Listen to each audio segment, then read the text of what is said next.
Atención a esta frase, Hechos 19, 21, 22. Después de haber estado allí en Jerusalén, tengo que ir a Roma. Eso es lo que Jesús de verdad le está pidiendo a Pablo. Olvídate de ir a las sinagogas, olvídate de insistir con los judíos que no te aceptan. Tienes que ir a Roma, la gran capital del mundo pagano. Pablo no se olvida de Roma, pero está empeñado en que antes tiene que organizar esta gran colecta e ir a Jerusalén.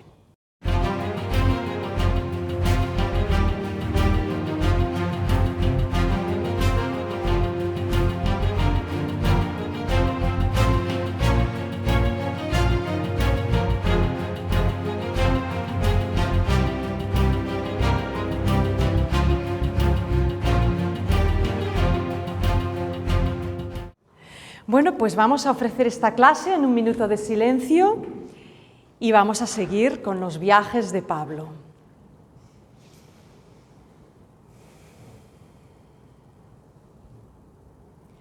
Ven, Espíritu Santo, llénanos de tu gracia, empújanos con tu viento, inspíranos con tu voz y enciéndenos con tu fuego.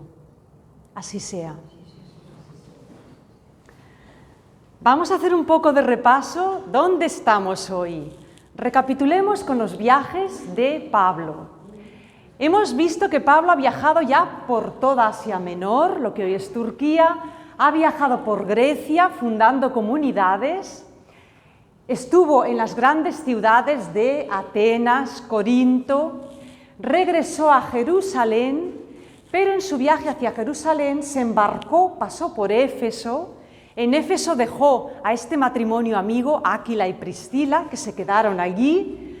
Los ancianos de Éfeso le dijeron, Pablo, quédate, pero él dijo, no, que quiero celebrar la Pascua en Jerusalén.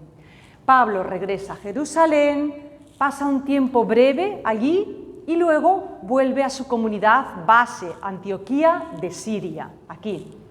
Y allí también pasa un tiempo breve, porque Pablo vuelve a ponerse en camino, otra vez en marcha, a pie, vuelve a recorrer las tierras de Asia Menor, Cilicia, Galacia, Frigia, vuelve a visitar todas esas comunidades que ha fundado ya por segunda vez, todo esto a pie.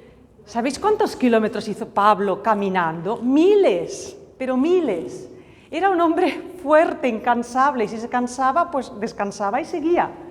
Bueno, pues Pablo visita estas comunidades, Derbe, Listra, Iconio, Antioquía, pero esta vez ya no se embarca hacia Grecia, sino que después de atravesar Frigia, se dirige a Éfeso. Éfeso, donde le están esperando. Bien, ¿qué pasa en Éfeso? ¿Qué es Éfeso? Éfeso es la gran ciudad de Asia Menor. Si Corinto y Atenas eran las grandes ciudades de Grecia, Alejandría es la de Egipto y Roma es la capital del imperio, pues Éfeso podríamos decir que es la capital de Asia Menor. ¿Qué pasaba en Éfeso? Mirad, en Éfeso había un gran templo a la diosa Artemisa.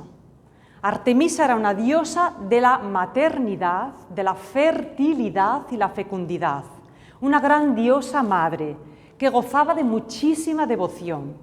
El templo de Artemisa en Éfeso se consideraba una de las 7 maravillas del mundo antiguo. Había 7 grandes monumentos en la antigüedad, pues uno de los 7 era el templo de Artemisa en Éfeso, mucho más grande que el Partenón de Atenas, con muchísimas columnatas y escalinatas. Bueno, era una maravilla, decorado con pinturas de los mejores pintores, con esculturas, con tesoros. Y la diosa Artemisa gozaba de una grandísima devoción. Este templo, fijaros que además de ser un centro religioso donde la gente iba pues, a hacer ofrendas y sacrificios, como la gente devota se fiaba de los templos, resulta que las personas que tenían ahorros o que tenían mucho dinero acumulado o que querían transferir dinero de un sitio a otro, buscaban bancos. Y los bancos en la antigüedad, ¿qué eran? Pues eran casas donde poder guardar en cajas, en cofres, las monedas y los tesoros. Bueno, pues la gente de Asia Menor se fiaba de los sacerdotes de Artemisa en Éfeso. Así que el templo de Artemisa no solo era un templo, sino un banco donde todos los ahorros de las grandes fortunas de Asia Menor iban a parar. Así que imaginaros, una ciudad con un gran templo y con un gran banco era un centro económico de primera. Éfeso era una ciudad comercial, llena de artesanía, de industria, de peregrinos devotos, de viajeros, porque también era puerto de mar. Otro gran negocio que funcionaba en Éfeso, también como en Corinto, pues era así, la prostitución. Como la diosa Artemisa era una diosa de la fertilidad, pues la prostitución, según cómo se consideraba sagrada, porque es rendir culto a la diosa de la fecundidad. Y luego en Éfeso también había escuelas filosóficas, escuelas de ciencias, de matemática, de diferentes disciplinas. Pensad que toda esta zona de Asia Menor, como ya os dije, había sido colonizada por los griegos desde antiguo. La filosofía y la ciencia nacen aquí. ¿Os suenan nombres como Pitágoras, Tales y otros sabios de la antigüedad? Pues eran todos de esta zona. Tales de Mileto. Mileto es otra ciudad de Asia Menor. Heródoto, el autor de la Ilíada y la Odisea, también era de esta zona. O sea que era una región muy cultural, muy rica, y bueno, pues Éfeso era la gran capital.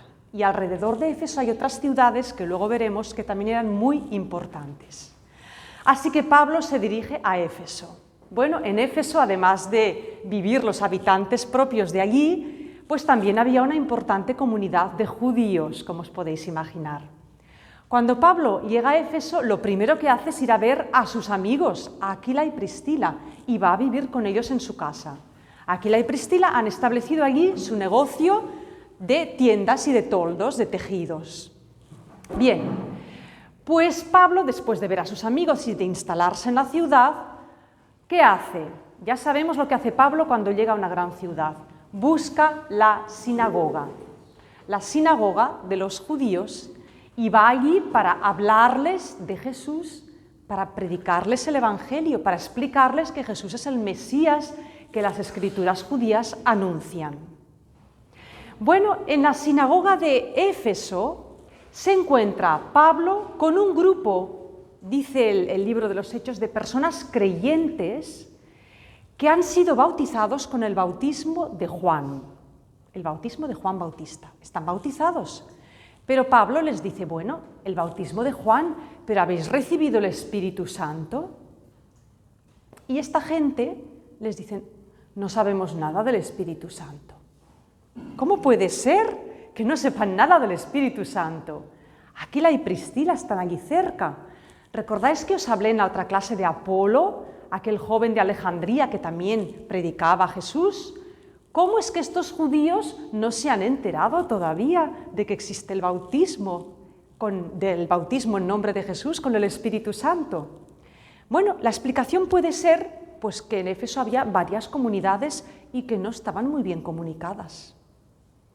Y que no todo el mundo hizo su catequesis apropiadamente. El caso es que estos judíos han oído hablar algo de Jesús, han oído hablar de Juan Bautista, siguen el bautismo de Juan, pero del Espíritu Santo no han oído hablar. ¿Cómo es posible? Los judíos sabían quién era el Espíritu Santo. El Antiguo Testamento, la Biblia hebrea, habla del Espíritu Santo. El Códice Beza no dice exactamente de esto, dice, no habíamos oído que el Espíritu Santo bajaba sobre la gente. Es decir, sí saben que existe el Espíritu Santo, pero no que el Espíritu descienda sobre la gente. Esto parece más razonable. Así que Pablo dice, pues yo os voy a explicar qué es el bautismo de Cristo. Y se pone a catequizarlos. Entonces, mientras está explicándoles todo esto, el Espíritu Santo desciende sobre ellos. ¿Y cómo se nota? Porque empiezan a hablar lenguas y empiezan a profetizar. Ocurre como en Pentecostés. Tenemos otro Pentecostés en Éfeso, sobre este grupo de gente que eran creyentes, pero que no estaban del todo formados en la fe, en el Evangelio de Jesús. Bueno, Pablo queda muy animado y empieza su trabajo evangelizador en Éfeso. El libro de los Hechos nos dice que estos que recibieron el Espíritu Santo eran 12, número bíblico. 12 simbolizan las 12 tribus de Israel. 12 en la Biblia es la plenitud, la totalidad, la perfección. Pero claro, estos 12 ¿eran judíos, no eran judíos? No queda claro. El caso es que Pablo, muy animado, empieza a evangelizar. Y por supuesto, empieza en la sinagoga, como ya sabemos que procede siempre. Pero de nuevo, en la sinagoga, a la que empieza a explicar más y más sobre Jesús, se topa con la oposición de muchos judíos. Así que Pablo, por enésima vez, rompe, igual que hiciera en Corinto, ¿vale? Pues dejo de predicar en la sinagoga, dejo de insistir con los judíos y me voy a hablar de Jesús a todo el mundo que quiera escuchar.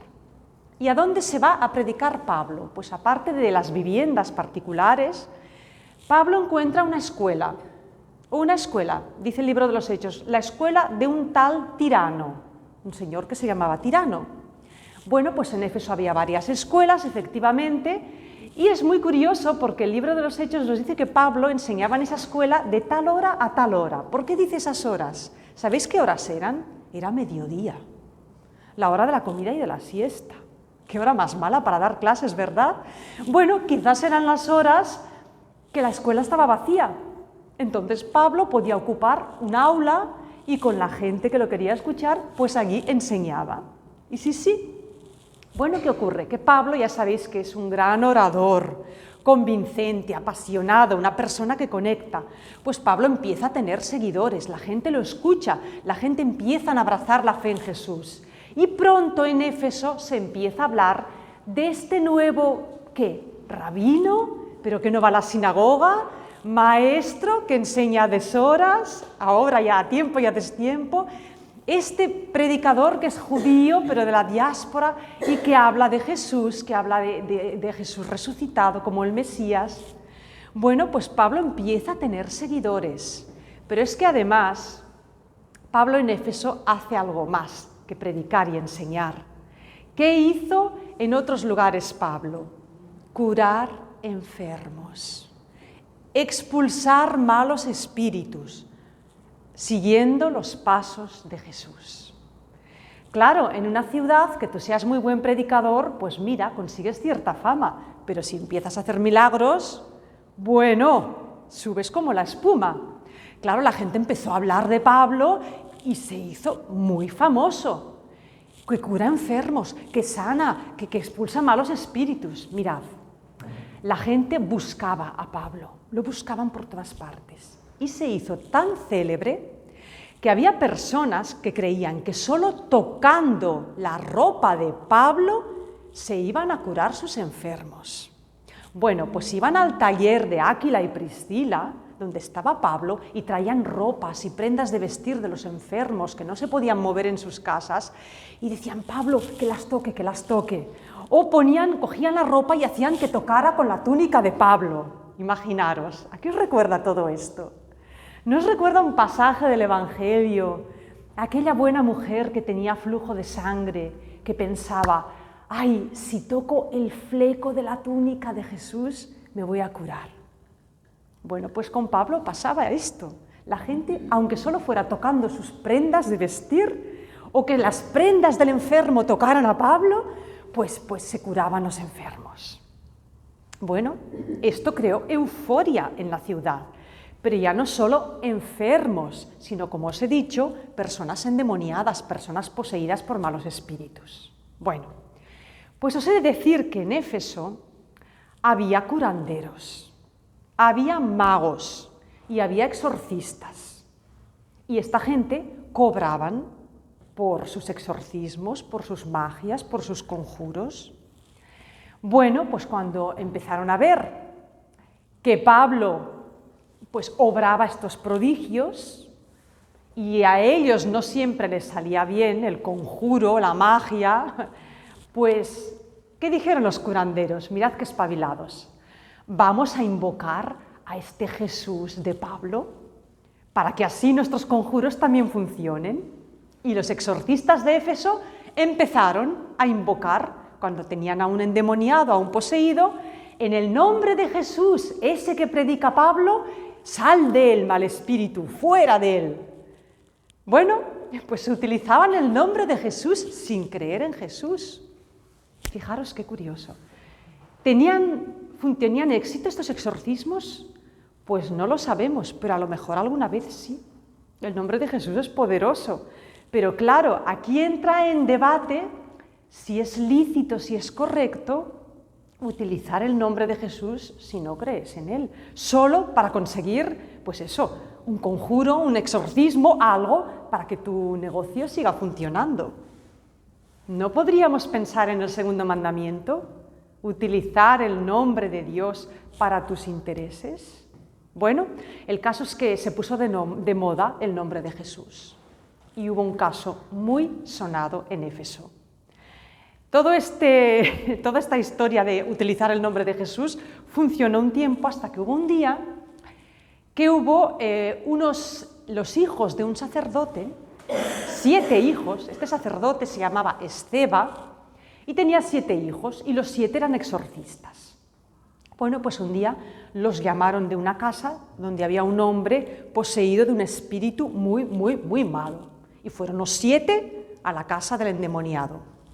Entran en la casa y dicen, vamos a invocar a Jesús. En nombre de Jesús, el que invoca a Pablo, sal de este hombre, mal espíritu. Y el espíritu que les contesta, sé quién es Jesús y sé quién es Pablo, pero a vosotros no os conozco. Y el espíritu se apoderó del hombre y les pegó una paliza a los 7, los vapuleó de mala manera, los golpeó, los tiró por el suelo. Bueno, no os podéis imaginar lo que es una persona endemoniada, se vuelve violenta, con una fuerza sobrehumana. Bueno, los 7 hijos de este sacerdote salieron magullados, apaleados, molidos a golpes, medio desnudos, con las ropas desgarradas, salieron a la calle hechos una vergüenza. La gente que lo vio, os podéis imaginar que quedaron sobrecogidos y esto corrió por toda la ciudad. Corrió por toda la ciudad el enorme poder del nombre de Jesús, pero ojo que no se puede utilizar de cualquier manera. Que estos demonios obedecen a Jesús, obedecen a Pablo, pero no a cualquiera. Claro, con esta noticia pues la gente de la ciudad quedó muy asustada y muchos magos y exorcistas se replantearon su trabajo y su profesión. ¿Y sabéis qué ocurrió? Pues mirad, ocurrió que muchos decidieron abandonar la magia. Quedaron tan espantados que dijeron, esto es peligroso.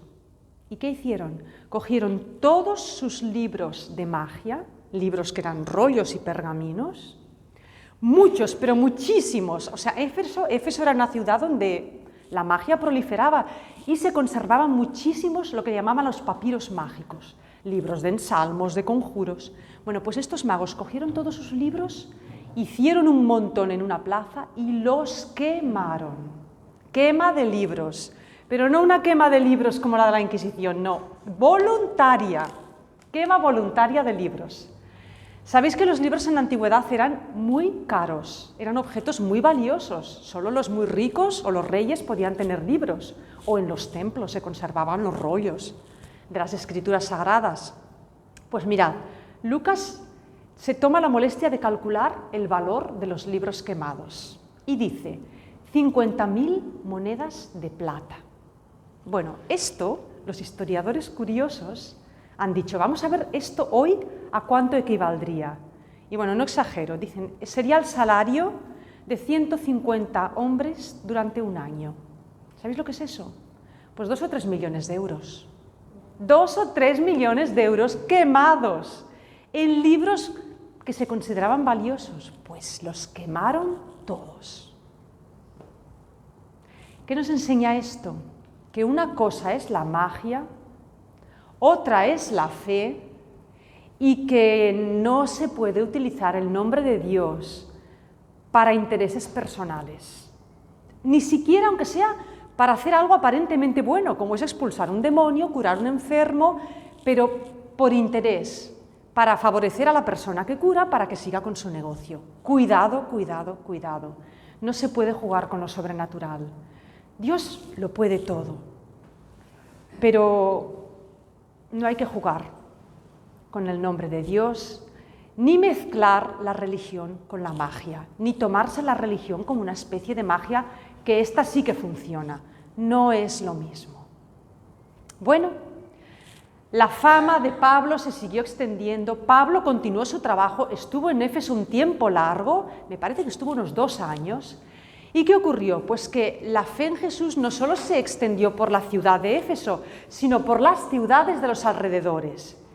Y alrededor de Éfeso había unas ciudades que os voy a dar los nombres, porque os van a sonar. Pérgamo, la ciudad donde se fabricaban los pergaminos, de ahí viene el nombre de pergamino. Tiatira, Sardes, Esmirna, Filadelfia, Laodicea y Colosas. La carta de San Pablo a los cristianos de Colosas.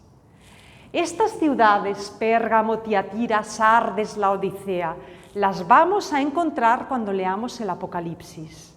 Son los nombres de las 7 iglesias de Asia que aparecen en el Apocalipsis de Juan. 7 grandes ciudades donde se formaron 7 comunidades cristianas importantes, las 7 iglesias de Asia. Bueno, pues estas 7 iglesias nacen a partir de la predicación de Pablo en Éfeso. Mirad, cuando oímos Éfeso hoy, Monse, los que habéis estado en Éfeso, todo el mundo asocia a Éfeso a la Virgen María y a San Juan, evangelista, porque se dice que Juan acabó sus días como obispo en Éfeso y que se llevó consigo a la Virgen María y que en Éfeso María no murió, se durmió y fue asunta al cielo. Y se conserva un lugar que le llaman la casa de María. Bueno, asociamos Éfeso a María. Mirad qué curioso y qué bonito que una ciudad consagrada a la gran diosa de la antigüedad, la gran diosa de la maternidad y la fertilidad, ahora sea una ciudad asociada a María, que también es la maternidad divina, pero de otra manera. Y a San Juan Evangelista, pero el verdadero fundador de la comunidad cristiana de Éfeso es Pablo. Es Pablo el que está allí trabajando duro, predicando, evangelizando, curando y también afrontando dificultades, porque los judíos de Éfeso a Pablo no le tenían ningún cariño. Vamos a ver esto más adelante. Bueno, mientras está en Éfeso, a Pablo se le va incubando una idea por dentro. Pablo piensa, bueno, ya se han fundado muchas comunidades, hemos fundado comunidades en toda Asia Menor, en Grecia. La gente se va convirtiendo a Jesús. Entonces Pablo empieza a abrigar una idea, un deseo muy profundo que él tiene. Sabéis que Pablo nunca ha abandonado del todo la idea de que los judíos finalmente crean en Jesús y se conviertan. Pablo piensa que el día en que todo el pueblo judío acepte y acoja a Jesús, ese día va a haber un cambio tremendo para Israel y para toda la humanidad. Pablo tiene en mente una profecía de Isaías. Si tenéis tiempo, leeros el capítulo 60 de Isaías. Es una profecía gloriosa que habla del futuro de Israel, un día en el que las puertas de Jerusalén se abrirán y a Jerusalén vendrán gentes de todas las naciones del mundo trayendo ofrendas y tesoros al templo de Dios. Y todo el mundo adorará a Dios y se inaugurará la era mesiánica, la era en la que todo el mundo reconocerá al Mesías y la humanidad entrará pues, en una época de paz, de prosperidad y de gloria para Israel. Y una era en la que todos adorarán al Dios verdadero.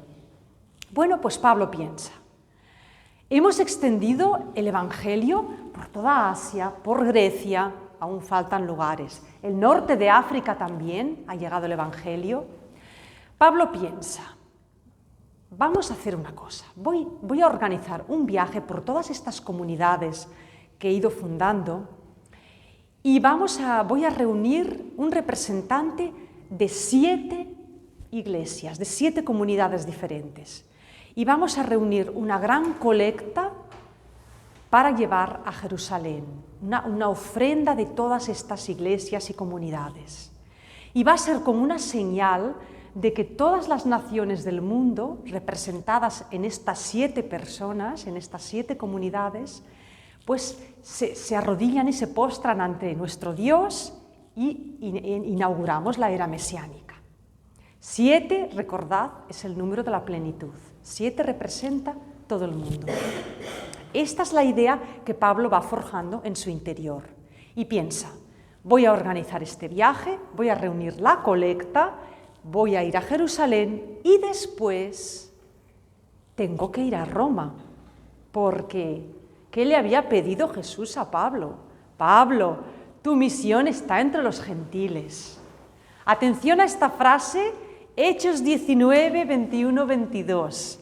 Después de haber estado allí en Jerusalén, tengo que ir a Roma. Eso es lo que Jesús de verdad le está pidiendo a Pablo. Olvídate de ir a las sinagogas, olvídate de insistir con los judíos que no te aceptan. Tienes que ir a Roma, la gran capital del mundo pagano. Pablo no se olvida de Roma, pero está empeñado en que antes tiene que organizar esta gran colecta e ir a Jerusalén. Bueno, mientras tanto, mientras está en Éfeso, ocurre algo. Parece que todas las cosas le van demasiado bien a Pablo. Algo le tiene que ocurrir en Éfeso. Bueno, pues estalla la llamada revuelta de los orfebres, la revuelta de los plateros. Esto está en el capítulo 19 de Hechos, al final, en la segunda parte. ¿Qué pasa? Bueno, recordad que en Éfeso es la gran ciudad de Artemisa, la diosa, el templo banco, el templo al que afluye tanta riqueza. Un templo, un santuario, que es la 7ª maravilla del mundo antiguo, al que van peregrinos de todas partes. Bueno, pues os podéis imaginar que el culto a Artemisa es una fuente de negocios para la ciudad. Y del culto a Artemisa vive no solo los sacerdotes y las sacerdotisas y los burdeles del templo, sino que vive mucha gente. ¿Y quiénes son estos plateros, estos orfebres? Pues los artesanos que fabrican figuritas de la diosa, para que los peregrinos, cuando vayan a Éfeso, se lleven de recuerdo a sus casas, pues una figurita de Artemisa, y lleven unas cuantas figuritas más para regalar a sus familiares y que todos tengan su diosecita en casa. Pues igual que ocurre ahora con Lourdes, con Roma, con Fátima. ¿Qué hay en Lourdes, en Roma y en Fátima? Cientos y cientos de tiendas de recuerdos, rosarios, la Virgen, el Papa, los santos, ¿sí o no? Es un gran negocio, lo queramos o no, pues es así. Bueno, pues lo mismo ocurría en la antigüedad con la Artemisa de Éfeso. Pues estos plateros vivían de hacer figuritas de la diosa, de hacer templetes de plata o de bronce, simulando el gran templo, para que la gente se lo llevara de souvenir. Bueno, ¿qué ocurre? Que si tu negocio depende del culto a una diosa y resulta que en la ciudad surge una nueva religión y cada vez tiene más adeptos, están amenazando tu negocio. Claro, estos orfebres empezaron a pensar, si esta religión se va extendiendo por ciudades, por todas las ciudades más importantes de Asia, si con el tiempo esto se extiende a toda Asia, es que vamos a perder a la mitad de la clientela, o más. Vamos a perder nuestro negocio, nos vamos a la ruina. Entonces hay un platero, que se llama Demetrio, que decide organizar una revuelta. Que tenemos que acabar con esto, tenemos que organizar un tumulto, un altercado, para que las autoridades tomen cartas en el asunto y para frenar de una vez todo este trabajo que está haciendo Pablo y estos judíos que van con él y esta gente, estos cristianos. Entonces Demetrio habla con unos y con otros y solivianta a todos los del gremio de los orfebres de la ciudad. Y un buen día se reúnen todos en una multitud y van a buscar a los judíos. La comunidad de cristianos que se ha enterado protegen a Pablo y lo esconden, lo apartan para que no le hagan daño. Pero entonces ellos pues agarran a los que encuentran, a los compañeros de Pablo, a algunos judíos de la sinagoga, los agarran y ¿qué hacen con ellos? Al teatro con ellos. ¿Por qué al teatro? Porque el teatro de Éfeso era una enorme plaza con gradería, un espacio público inmenso donde cabían miles de personas, y el teatro se utilizaba muchas veces para los juicios populares. Bueno, pues los plateros, todos revueltos, arrastran a estos pobres por las calles de la ciudad y van armando jaleo y alboroto, y van gritando: ¡abajo con ellos! ¡Acabemos con estos hombres! ¡Viva la gran Artemisa! ¡Grande es la Artemisa de Éfeso! La gente que los oyen que claman por la diosa y van detrás. No saben muy bien qué pasa, pero ya sabéis, gente llama a gente. Y se junta una multitud inmensa y todos van a parar corriendo. Venga, van al teatro, todos al teatro. ¿Dónde vas, Vicente? ¿Dónde va la gente? Bueno, pues se junta una multitud inmensa en el teatro, todos revueltos. La gente, dice Lucas, con un poco de ironía, ni siquiera sabían qué estaba pasando. Pero bueno, vamos a ver qué pasa. Bueno, pues hasta allá, hasta el teatro arrastran a los pobres cristianos y a los judíos que han podido pillar, y bueno, y un tumulto impresionante. Bueno, entre los judíos hay un tal Alejandro, un hombre que los intenta calmar. Por favor, calmaos, ¿qué está ocurriendo? ¿Qué está pasando aquí? A ver, vamos a hablar como personas, escuchad, calmaos. Bueno, no hay manera. El pobre Alejandro levanta la voz, intenta calmar los ánimos. Alguien dice: ¡eso es un judío! ¡Ay, un judío! Venga a gritar. Bueno, dice Lucas, la gente empezó a abuchearlo y el clamor era tan grande que duró 2 horas. ¿Sabéis lo que son 2 horas? De gente gritando y confusión y caos. Entre tanto, claro, las autoridades de la ciudad lógicamente se enteran. Van los guardias, van al magistrado en jefe, que es como el juez, el alcalde, lo que queráis llamarle, de la ciudad, y se presenta con unos soldados en el teatro a ver qué está pasando. Y claro, cuando la gente pues ya ve a la autoridad con los soldados, se empiezan a calmar un poco y el magistrado pues le explica lo que ha pasado. Bueno, el magistrado pues es una persona sensata, que se da cuenta de que todo ha sido un tumulto de los plateros por cuestiones religiosas. Entonces, lo primero que hace es calmar a la multitud. ¡Grande es la Artemisa de Éfeso! ¡Claro que sí! ¡Grande es nuestra diosa! ¿Y quién lo duda? ¡Por supuesto que sí! Nuestra diosa es la reina de Éfeso y lo seguirá siendo. Y seguirá siendo la gran diosa de toda Asia. Y seguiremos rindiéndole culto. ¡Calma! ¡Calma! No sufráis por esto. Nadie lo pone en duda. Calma. Y se calman un poco. Ahora bien, estos judíos, ¿qué han hecho? ¿Han insultado a la diosa? ¿Han profanado el templo? ¿Han hecho algo malo contra vosotros? ¿Verdad que no? Son inocentes. No han hecho nada malo contra la diosa. Ellos tienen su religión, pero nosotros, los efesios, somos devotos de Artemisa, por supuesto que sí.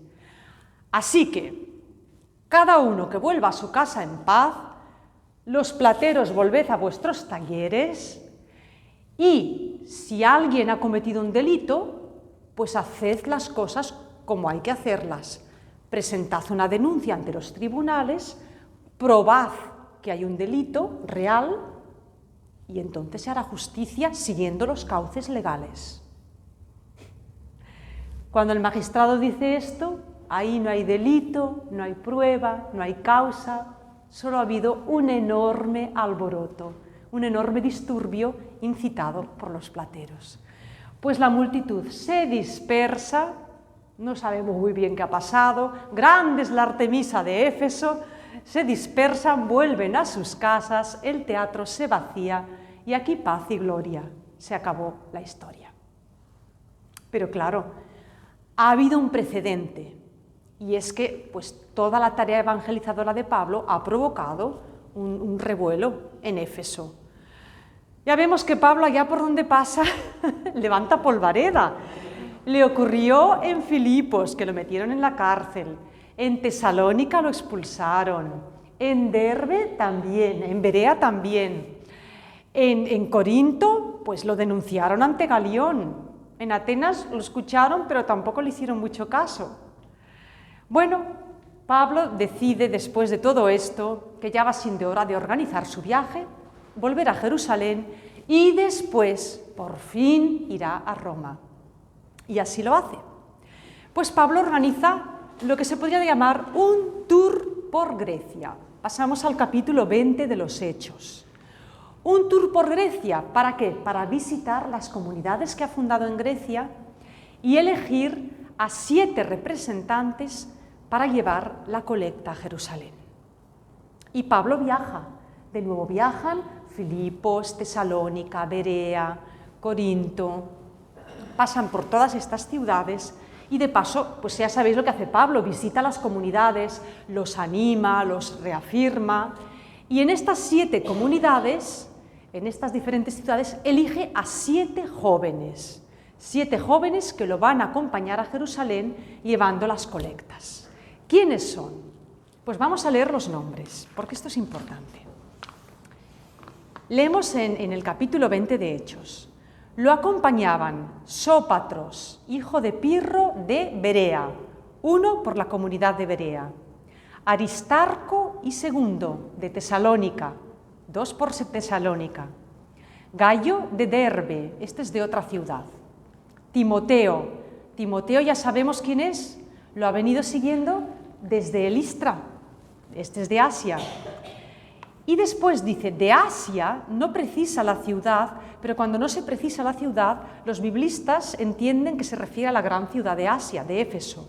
De Éfeso, Tíquico y Trófimo. Bien, Tíquico. Vamos a pararnos en este nombre, porque en el Códice Beza no dice Tíquico, dice Eutico.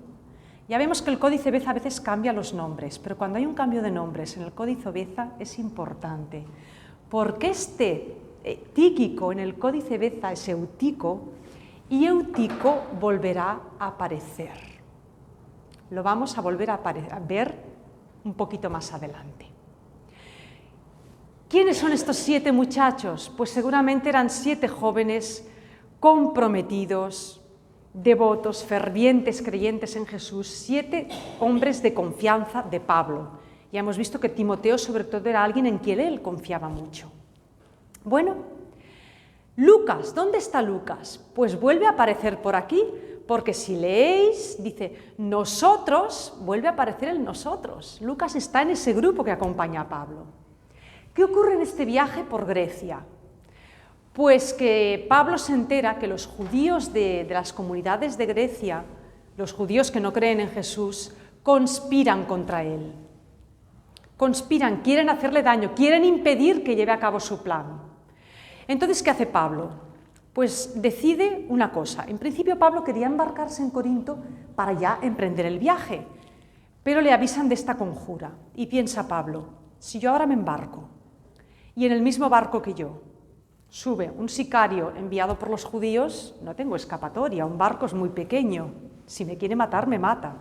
Entonces, Pablo decide que los jóvenes se embarquen y lo vayan a esperar a Tróade, aquí, y él seguirá por tierra visitando las comunidades de despedida y se reunirá con ellos en Tróade. Y en Tróade ya sí cogerán otro barco, están al otro lado del mar y irán navegando hasta Jerusalén. Recordad que cuando se viajaba en barco en la antigüedad se aprovechaban los barcos mercantes que iban de puerto en puerto, de ciudad en ciudad, por lo tanto van bordeando las costas, es un viaje más largo de lo que sería ir directamente. Bueno, pues así lo hace Pablo. Él, Lucas y unos pocos van por tierra y los demás se les adelantan por barco hasta Tróade. Y llegamos a Tróade y en Tróade les ocurre algo especial. Delfina un día me preguntó por este episodio, la caída del muchacho en Tróade. Bueno, ¿qué pasa en Tróade? Pues llegan a Tróade, ahí se reúnen Pablo, sus compañeros y los 7 jóvenes. En Tróade, los biblistas saben que no había comunidad cristiana, pero sí había comunidad de judíos. Así que, posiblemente, fueron a casa de algún judío que los conocía ya de sus viajes y los albergó en su casa. ¿Quiénes eran? Pablo, los 7 y un grupito más, seguramente Lucas entre ellos. Pues unas 15 o 20 personas quizás, todo un grupo viajando. Se reúnen en una casa de varios pisos. ¿Y entonces qué ocurre? Pues que al atardecer, dice, se reunieron para poder cenar juntos y hacer la fracción del pan. Esto fue el día después del sábado. ¿Qué día es después del sábado? Domingo, el día del Señor. ¿Qué es la fracción del pan? La cena de la fracción del pan. Es la Eucaristía entre las primeras comunidades. Bueno, pues Pablo y sus compañeros se reúnen para celebrar esta Eucaristía en esta casa donde los han acogido. ¿Y qué ocurre? Que antes de celebrar la fracción del pan, Pablo, dice el libro de los Hechos, empieza a discutir con sus compañeros. Algunas Biblias dicen hablar, predicar, no, el verbo en griego dice discutir. Es un verbo que se utiliza cuando, por ejemplo, se reúnen varios y discuten sobre un tema, o los filósofos cuando se reúnen a hablar. Es una forma de hablar con una intención. ¿Para qué? Para convencer, para persuadir. ¿De qué está discutiendo Pablo? ¿Qué está intentando convencer? ¿De qué les está intentando convencer Pablo a sus compañeros? ¿De qué les está hablando? Que además dice largo y tendido, hasta la medianoche. ¿Qué les tendría que explicar Pablo a sus compañeros? Posiblemente les está explicando el motivo de su viaje. ¿Por qué viajan a Jerusalén? ¿Por qué es tan importante que esos 7 jóvenes que representan todas las naciones del mundo pagano lleven una colecta, una ofrenda a Jerusalén para dar inicio a la era mesiánica? Bueno, Pablo, pues que ya sabemos que se enrollaba mucho y que citaba las Escrituras, habla y habla y habla, ¿y qué ocurre? Dice, estaban en una sala iluminada con muchas lámparas. El Códice Beza no dice la palabra lámparas, dice una sala con muchos ventanales. Y era verano y hacía calor. Bueno, pues uno de estos 7 jóvenes, Eutico, estaba sentado en la repisa de una ventana, tomando el fresco, escuchando a Pablo. Y escuchando a Pablo, se durmió. Se durmió y se cayó de un 3er piso a la calle. Pues ya os podéis imaginar que la caída fue mortal. Se cayó y se mató. Bueno, ven que se cae, ¿qué hacen? Bajan todos corriendo, Pablo el primero, Pablo deja de hablar, baja corriendo, coge al muchacho en brazos, lo estrecha, lo abraza y todos consternados, Dios mío, ¿qué ha pasado? Pero Pablo les dice una cosa, tranquilos, tranquilos, no os agitéis, no lloréis, no gritéis, aún hay vida en él, aún hay vida en él. Estaba muerto, pero Pablo lo coge y dice, aún hay vida en él. Y lo suben, claro, inerte a la casa. ¿Y qué hacen? Mirad qué curioso. Lo suben a la casa, se supone que lo tienden en una cama. ¿Qué hace Pablo? Vuelve con sus compañeros, celebran la fracción del pan y después, dice, Pablo continuó hablando, ya no dice discutiendo, hablando hasta el amanecer. ¿Qué está pasando aquí? ¿Qué ha pasado con el joven? Al amanecer, Pablo calla, tienen que marchar, ¿y qué ocurre? Que van a la habitación donde está el joven y está vivo, ha resucitado. Se lo traen vivo a Pablo y todos, dice, se alegran sobremanera, se alegran muchísimo, uno de sus compañeros, caído, muerto y resucitado. Bueno, gran consuelo para todos, ya pueden continuar el viaje. Pero ¿qué significa este episodio? ¿Qué significa esta caída, esta muerte, esta resurrección? Mirad, los biblistas han dado muchas explicaciones, muchas. La explicación más sencilla: Pablo se enrolla demasiado. Se enrollaba tanto, que aburría hasta las ovejas. Tanto que el pobre chico se durmió y se cayó. Pero este mismo Pablo, que aburre hasta las ovejas, pues también tiene la gracia de Dios de recoger al muchacho y resucitarlo. Pero leer bien el episodio, en ningún momento se dice que Pablo diga al chico: levántate, camina, resucita. No, Pablo solo dice: todavía hay vida en él. ¿A qué nos recuerdan estas palabras? La hija de Jairo. Cuando Jesús les dice a los padres que están llorando: no lloréis, la niña no está muerta, está dormido. ¿Qué son todos estos lloros y estos gritos? No, hay vida en él, dice Pablo. Pero Pablo no hace nada, no le dice ni levántate muchacho, ni le impone simplemente lo coge y lo sube y se lo lleva. ¿Quién ha resucitado a este muchacho? ¿Lo ha resucitado Pablo? ¿O ha sido la gracia de Jesús? Porque pensar, recordad, lo han dejado tendido en una cama, han celebrado la fracción del pan y después de celebrar la fracción del pan, la presencia viva de Jesús, el chico está vivo. ¿Qué significa esto? Pablo se enrolla demasiado. Es la fracción del pan que tenían que celebrar. Pablo tenía que acabar su discurso, tenían que celebrar la Eucaristía ya. Y esa muerte, esa caída ha sido un aviso de que venga, celebra la fracción del pan y acaba ya, y descansad antes del viaje. Bueno, los biblistas que estudian a fondo el Códice Beza, el doctor Lewis Camps y estos que os he comentado otras veces, han hecho una lectura todavía más profunda de este episodio.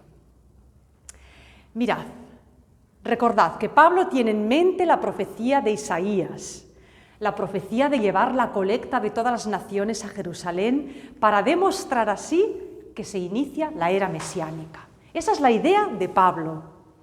Ahora bien, ¿qué le ha pedido Jesús a Pablo? Pablo, vete a los gentiles, predica a los gentiles, funda comunidades. Pablo, vete a Roma. Ese es tu destino. Y Pablo quiere seguir a Jesús, pero también quiere salirse con la suya, quiere seguir con su idea, sí o sí. Entonces, estos biblistas dicen: ¿y si la caída de este muchacho Eutico es un aviso a Pablo, en decirle: para, déjate de historias, no vas bien, Pablo, esto no es lo que te pide Jesús? ¿Lo entiendes?